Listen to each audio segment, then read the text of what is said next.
and welcome back to Advertising Week. I'm Gail Myers with Industry Index, and we have Jay Sears here from the Rubicon project. Jay, welcome.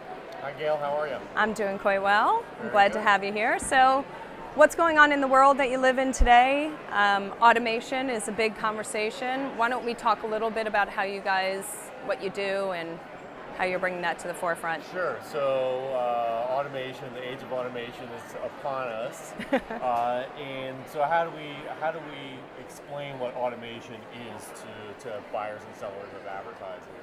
And it's important to understand the two component parts of advertising automation. The first is programmatic, and that's a big buzzword, but what it really means is impression level decisioning at runtime. Okay. So looking at individual ad impressions and having the ability to apply data, very hot topic, especially first party data from the advertiser, first party data from the media owner onto that media impression. And it's done literally impression by impression. So you're talking about decisions made in milliseconds.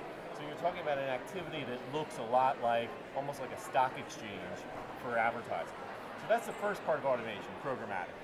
The second part of automation is workflow.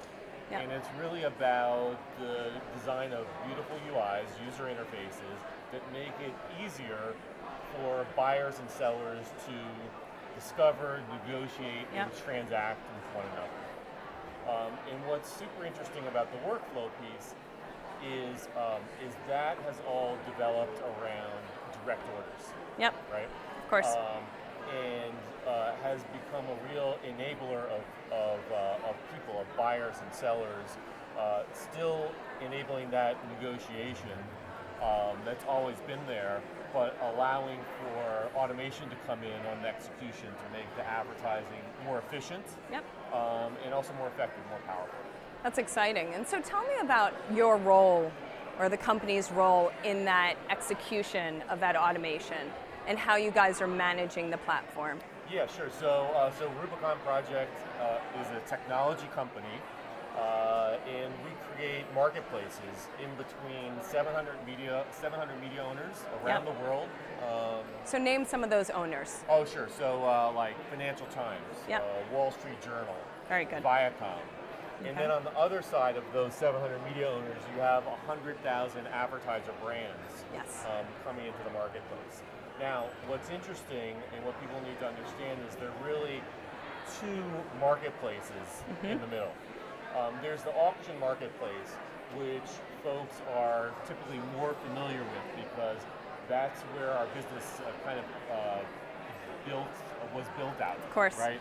So unsold inventory, remnant inventory, performance-based advertising around real-time bidding and the auction market. Yep.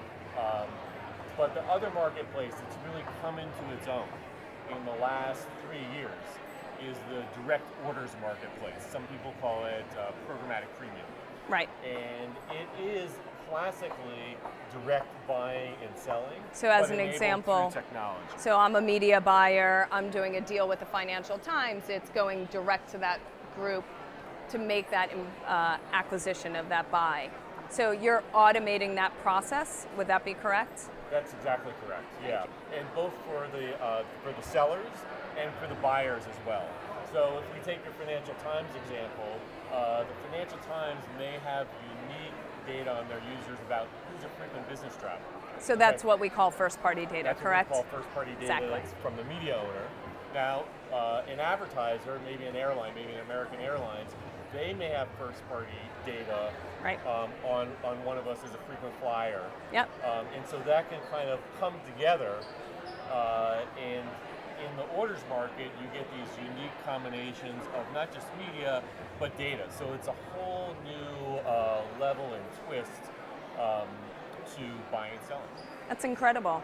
Yeah. And it's amazing for the market out there just to know that automating this has been a process, but there's huge benefits to everybody involved. So talk about some of those benefits to both sides, benefits to our industry as a whole. Yeah, so I think you can break down the benefits into really two. So one is efficiency.